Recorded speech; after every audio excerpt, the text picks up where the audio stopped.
三星堆古蜀文明给人最深的印象可以总结为2个词：神秘和未知。当你走进三星堆博物馆，心中的疑问只会更多。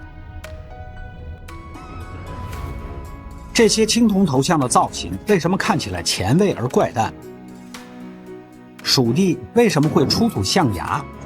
创造了三星堆灿烂文化的人从哪儿来？为什么会突然消失在文明的地平线？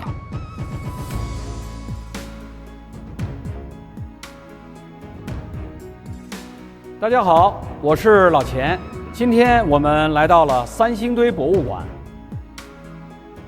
今年7月26日，习近平总书记在四川考察时来到这里，了解历史文化遗址发掘研究、文物保护修复等情况。神秘的三星堆一时间又成了人们热议的话题。在三星堆博物馆啊，我们专门挑选了3件充满着谜团的器物，1件金器，1件玉器，1件青铜器，共同来一场烧脑体验。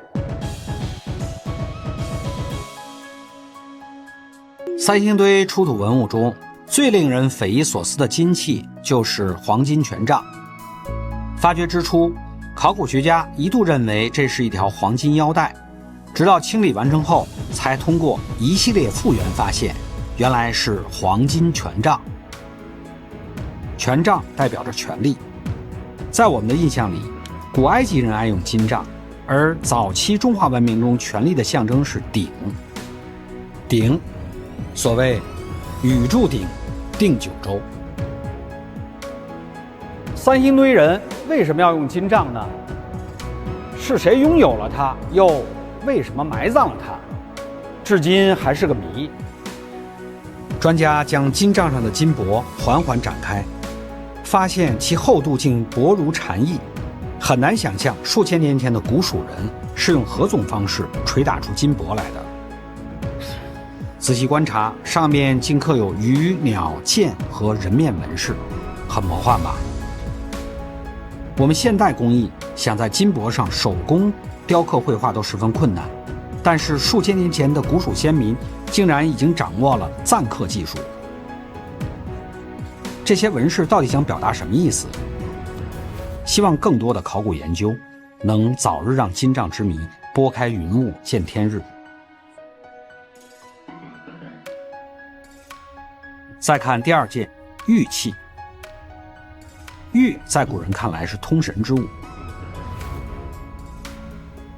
三星堆出土的这块玉章极不寻常，学术界认为这块玉章表现的内容是以章祀山川，它反映了古蜀人举着玉章祭祀大山的情景。祭祀可是古代社会生活中的大事，所谓国之大事在祀与戎，也就是祭祀和战争。但是也有学者对玉章表现的内容持有不同的意见。姑且认为表现的是祭山，但玉章上面的图形同样给人带来了很多疑惑。下层跪着的人和上层站着的人是什么关系？是人与神的关系吗？形似拇指的图案有何含义？图中的各种图形表现的又是什么？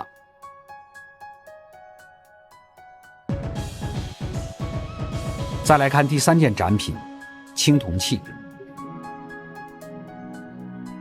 残高近4米的青铜神树可谓是三星堆博物馆的顶流展品，必看打卡地，也是新馆的压轴之作。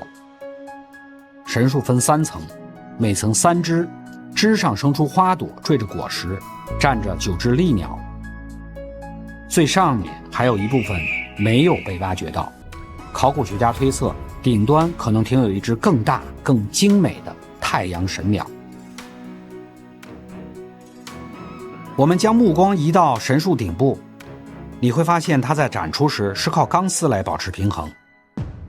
三星堆人是不可能用钢丝使神树来保持平衡的，但考古研究者花了多年时间研究，却依旧无法设计出一个完美方案解决神树的平衡问题。数千年前，三星堆人究竟是怎么实现的，至今无人知晓。青铜神树在制作上使用了不属于那个时代的青铜工艺，当时哪有什么焊接工艺啊？三星堆人是怎么把飞禽与其他装饰完美的固定在树枝上的呢？真是令人匪夷所思。要是你觉得这就足够神奇了，那么惊喜才刚刚开始。这3件文物不过是三星堆众多文物中的代表，三星堆远比我们穷尽想象所能想到的更奇特、更震撼。带着众多疑惑，我们邀请到三星堆博物馆馆长雷宇先生，为我们讲讲他和三星堆的故事。馆长，今年我已经第3次来了。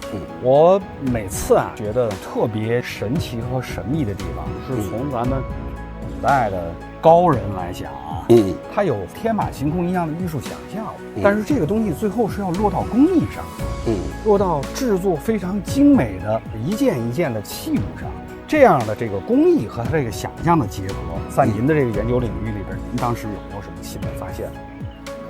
根据现在的研究，主要是工艺方面的研究，很多东西它都是有非常不同的组合件，比如说复杂型的青铜器，比如说我们的1号青铜神树，然后神坛，然后鼎中跪坐人像等等等等，有场景式的复合型的青铜器，这牵涉到一个铸造的问题。总体来讲，三星堆青铜器的铸造技术本源是来自于中原和长江中游的，这个是已经有定论了啊，定论，就是快饭法，就是泥来做饭，先做好不同的部件以后，然后把不同的部件套住、嵌住和铆住，这是很专业的这冶金术语。这个是其他区域的文化里面少见的，三星堆运用的尤其广泛。还有一个到现在也是百思不得其解了。就是我们这么大量的这个铸造，实际上是跟矿藏是有关系的。对，它一定要有比较丰富的这种铜矿，最后才能在冶炼呀。整个我们成都这一片，或者是周边这个地区，有很丰富的铜矿的矿藏吗？对于三星堆的铜矿来源，到目前为止可以说无解。目前的研究成果，各说各的。包括殷墟也是面临这样的问题。殷墟的铸造的作坊是找到了，在遗址里面都知道是在本地造的，但是矿料到底从哪儿来？各种各样的说法。三星堆同样的就是还是一个未解之谜。未解之谜。李白在《蜀道难》里写道：“蜀道之难，难于上青天。蚕丛及鱼凫，开国何茫然。尔来48000岁，不与秦塞通人烟。”但从考古发掘的情况看，古蜀地有着至今不为人知的与外界交流的通道，并不是孤悬闭塞之地。我们可以开个脑洞，试想，或许在遥远的古蜀国有一条神秘古道，青铜原料等物品就是通过这条古道来到三星堆所在的地方。这条古道连接了古蜀文明与中原文明，甚至连接了异域文明。当然，这一切现在还都只是猜测。我们现在看三星堆，必须将三星堆这种独特的文明放到中华文明的大背景之中，才能更深刻地认识中华文明。敲黑板，问题又来了，是什么原因使灿烂的三星堆文明突然销声匿迹？很可惜，目前没有发现任何关于三星堆文明消失的文字记载，这就给后人的研究留下了太多的悬念。对此，学者们提出了各种各样的推论，其中一种认为可能是外族侵略被完全消灭掉了，第二种认为可能是举国迁移远赴他乡，第三种认为可能是洪水肆虐淹没了一切，第四种认为可能是内部斗争导致国力衰微。但这些都只是猜测，目前也没有直接考古发现的证据支持，所以这些假设都是不完美的解释。三星堆的万种可能带来太多惊人的意料不到，但有一点是可以确认的，三星堆遗址的发现使曾经真伪莫辨的古蜀史成为了有实物支撑的信史，重构了中国青铜时代的文明版图，把四川地区的文明史向前推进了2000多年。三星堆考古发现为中华文明多元起源提供了重要佐证，有力地证明了古蜀王国就是长江上游一个重要的文明，亦是中华文明起源多元一体的重要组成部分。随着考古新发现提供的资料日益增多，中华文明起源呈现出满天星斗、多元一体的格局，已越来越清晰。